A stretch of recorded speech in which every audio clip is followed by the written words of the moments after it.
ପାଠ 2 ତାରା ଓ ସୂର୍ଯ୍ୟ। ପାଠକ ପ୍ରଶ୍ନ ଉତ୍ତର। କେଉଁମାନଙ୍କୁ ରବି ପରି ରଶ୍ମିମାନ ବୋଲି କବି କହିଛନ୍ତି?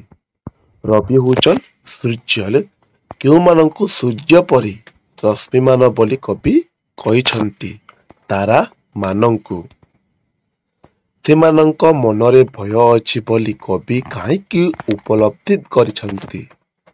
ତାରାମାନେ ଦିନରେ ଦେଖା ନ ଯାଇ କେବଳ ରାତିରେ ଦେଖାଯାଉଥିବାରୁ ସେମାନଙ୍କର ମନରେ ଭୟ ଅଛି ବୋଲି କବି ଉପଲବ୍ଧି କରିଛନ୍ତି।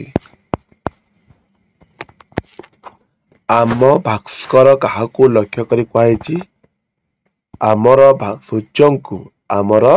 ସୂର୍ଯ୍ୟଙ୍କୁ ଲକ୍ଷ୍ୟ କରି ଆମ ଭାସ୍କର ବୋଲି କୁହାଯାଇଛି।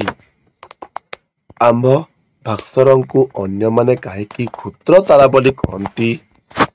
ଆମ୍ଭ ଭାସ୍କର ଅନ୍ୟମାନଙ୍କ ଆଗରେ ଭାସ୍ୱର ହୋଇ ଦେଖାଯାଆନ୍ତି ନାହିଁ ବୋଲି ଅନ୍ୟମାନେ କ୍ଷୁଦ୍ର ତାରା ବୋଲି କହନ୍ତି। ଆମେ ଚାହୁଁଥାଉ ତାଙ୍କର ହୃଦୟ, କିଏ କାହାର ହୃଦୟ ଚାହୁଁଛନ୍ତି? ଆମ ରାଜ୍ୟର ଲୋକମାନେ ଆମର ଅନ୍ଧକାରକୁ ଦୂର କରୁଥିବାରୁ ରବିଙ୍କ ଉଦୟ ଚାହୁଁଛନ୍ତି।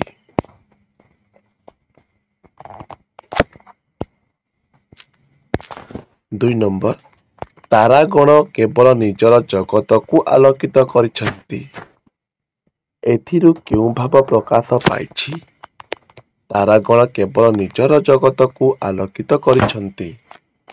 ଏଥିରୁ ସେମାନଙ୍କର ସଂକୀର୍ଣ୍ଣ ମନୋଭାବ ପ୍ରକାଶ ପାଇଛି। ସ୍ୱାର୍ଥପର ଭାବେ ସେମାନେ ନିଜ ଜଗତକୁ କେବଳ ଆଲୋକିତ କରିଛନ୍ତି। ଖ. ଆମ ଭାସ୍କରଙ୍କୁ ତାରା ରାଜ୍ୟର ଲୋକମାନେ ଏକ କ୍ଷୁଦ୍ର ତାରା ବୋଲି କହୁଥିବାରୁ କବିଙ୍କ ମନରେ କେଉଁ ଭାବ ଉଦ୍ରେକ ହୋଇଛି? ଆମ ଭାସ୍କରଙ୍କୁ ତାରା ରାଜ୍ୟର ଲୋକମାନେ ଏକ କ୍ଷୁଦ୍ର ତାରା ବୋଲି କହୁଥିବାରୁ କବିଙ୍କ ମନରେ କ୍ଷୋଭ ଭାବ ଉଦ୍ରେକ ହୋଇଛି। ସେମାନଙ୍କ ବିଚାରଧାରା ହୀନମନ୍ୟତା ସ୍ପଷ୍ଟ ହୋଇଛି।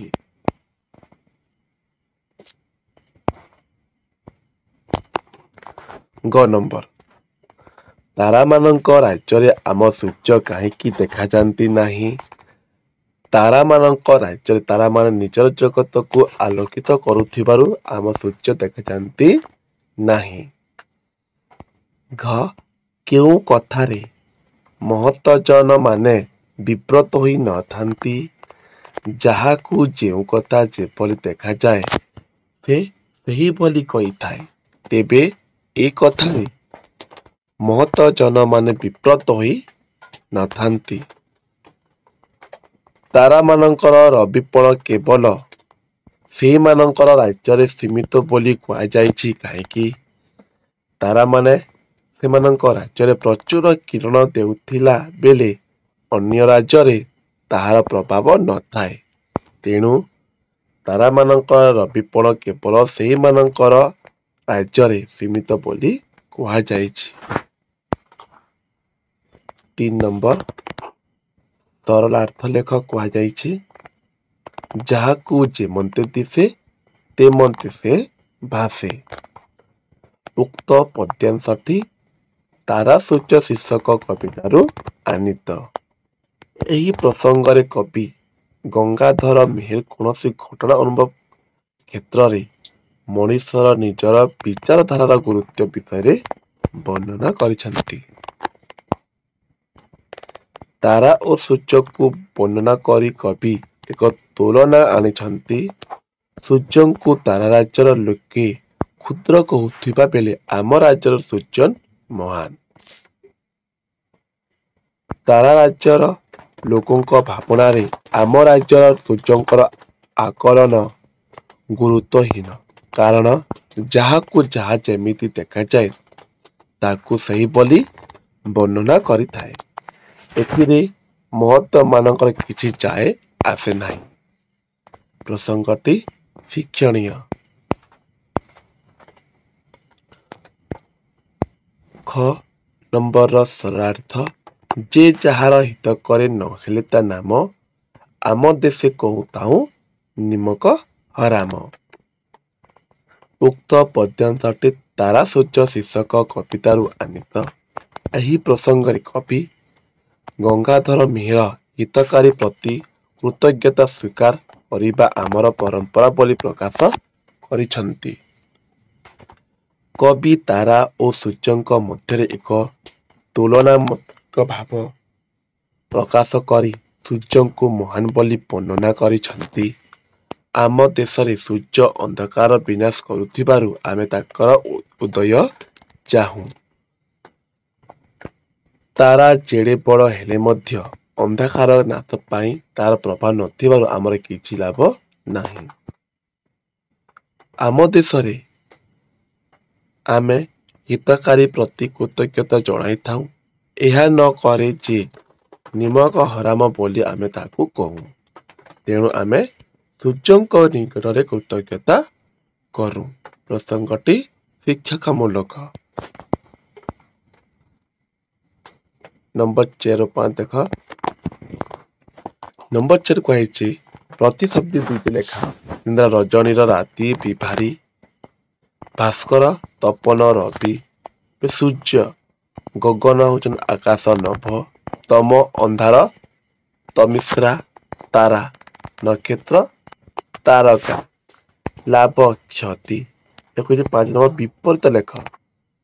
ଉଦୟ ଅସ୍ତ, ହିତ ଅହିତ, ପ୍ରଚୁର ଅଳ୍ପ, ଅଳ୍ପ ବେଳେ ଟିକେ, ମହତ ହୀନ, କ୍ଷୁଦ୍ର ବୃହତ୍, ଆଲୋକ ଅନ୍ଧକାର।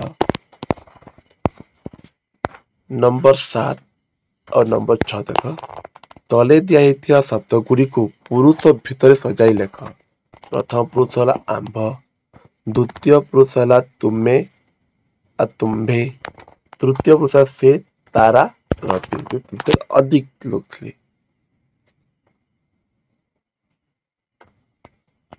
ନମ୍ବର 7 ଯାହାକି କୁହାଯାଇଛି 100 ରୁ 150 ମଧ୍ୟରେ ଲେଖ। ତାରା ଓ ସୂର୍ଯ୍ୟଙ୍କ ମଧ୍ୟରେ କବି କାହାକୁ ଶ୍ରେଷ୍ଠତ୍ୱ ପ୍ରଦାନ କରିଛନ୍ତି? କି ଟିକେ ଲଙ୍ଗ କ୍ୱେଶ୍ଚିନ୍ ଆନ୍ସରଟା ହେବା, ଯାହାକି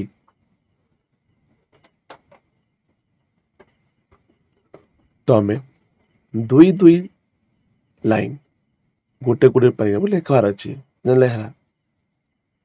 ସ୍ୱଭାବ କବି ଗଙ୍ଗାଧର ମେହେର ଓଡ଼ିଆ ସାହିତ୍ୟର ଶ୍ରୀବୃଦ୍ଧି କରିବାରେ ସଫଳ ହୋଇଛନ୍ତି। ତାଙ୍କର ରଚିତ ତପସ୍ୱିନୀ, ଇନ୍ଦୁମତୀ ପ୍ରଣୟନ ବଲ୍ଲୀର ଓ ଅର୍ଘ୍ୟଥାଳୀ ଆଦି କାବ୍ୟ କବିତା ବିଶେଷ ଆଦୃତ। ତାରା ସୂର୍ଯ୍ୟ କବିତାଟି କବିଙ୍କ ଅର୍ଘ୍ୟଥାଳୀ କବିତାର ସଂକଳନ ଗୃହୀତ। ଏହି କବିତାରେ କବି ତାରା ଓ ସୂର୍ଯ୍ୟଙ୍କ ମଧ୍ୟରେ ଏକ ତୁଳନା ଆଣିଛନ୍ତି। ଆଉ ଦିନ ଲିଖିତ ମୁଁ ତାରକାମାନେ ରବି ରଶ୍ମିମାନ ହେଲେ ମଧ୍ୟ ସେମାନେ ସାନ ଦିଶନ୍ତି।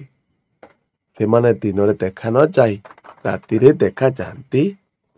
ସେମାନେ କେବଳ ନିଜ ଜଗତକୁ ଆଲୋକିତ କରିଥାନ୍ତି। ଏତେ ସାରିଲା ତାହେଲେ ଲେଖବ। ପ୍ରକୃତ ଭାବରେ ବିଚାର କଲେ ଅଂଶର ସୂର୍ଯ୍ୟ ହୋଇ ମଧ୍ୟ ତାରକାମାନେ କୌଣସି ଭୟଭାବ ହେତୁ ନିଜକୁ ଦିବସରେ ପ୍ରକାଶ କରିବାରେ ଅସମର୍ଥ।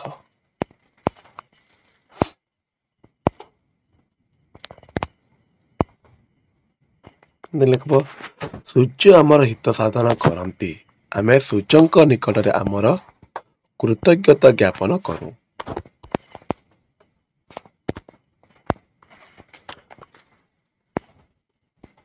ଖ ନମ୍ବର କବି ନିଜର ଅଭିମାନକୁ କିପରି ପ୍ରକାଶ କରିଛନ୍ତି? ଅଭିମାନ ଯେନ୍ କସନ୍ ଆମର ରାଜ୍ୟ ଦଉଛି ତା ରାଜନୀତି ହେଲା ଅଭିମାନ। ସ୍ୱଭାବ କବି ଗଙ୍ଗାଧର ମେହେର ଥିଲେ ଓଡ଼ିଆ କାବ୍ୟ ଓ କବିତା ରଚନାରେ ଆଧୁନିକ ଯୁଗ ବେଶ ପ୍ରତିଷ୍ଠିତ। ପ୍ରକୃତି ଜୀବନ୍ତ ରୂପ ଦେଇ ସେ ଅତି ଉଚ୍ଚ କୋଟିର କାବ୍ୟ କବିତାମାନ ରଚନା କରି ଯାଇଛନ୍ତି। ତାରା ସୂର୍ଯ୍ୟ କବିତାଟି କବିଙ୍କ ଅର୍ଘ୍ୟଥାଳି କବିତାରୁ ଆଣିତ। ଏହି କବିତାରେ କବି ନିଜର ଅଭିମାନକୁ ବାସ୍ତବ ରୂପ ପ୍ରକାଶ କରିଛନ୍ତି।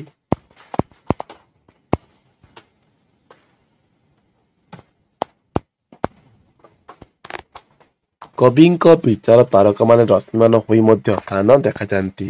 ଏହା ଉଚିତ କର୍ମ ନୁହେଁ। ସେମାନେ ପ୍ରକାପ ହୋଇ ମଧ୍ୟ ଦିବସ ନ ଦିଶି ରାତିରେ ଦେଖାଯାଆନ୍ତି। ହୁଏତ ଏଥିମ ସେମାନଙ୍କ ମନରେ ଥିବା କିଛି ଭୟ ପ୍ରକାଶ ପାଇଛି। ଲେଖିଦେବ। ଗ ନମ୍ବର।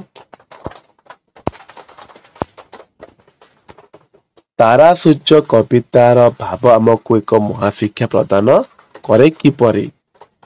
ଓଡ଼ିଆ ସାହିତ୍ୟରେ ଆଧୁନିକ ଯୁଗର ସ୍ୱଭାବ କବି ଗଙ୍ଗାଧର ମେହେର ଥିଲେ ଜଣେ ମହାନ ସ୍ରଷ୍ଟା। ସବୁ ଭିତରେ ଦୁଇ ଦିନ ତମକେ ଲେଖିବାର ଅଛି।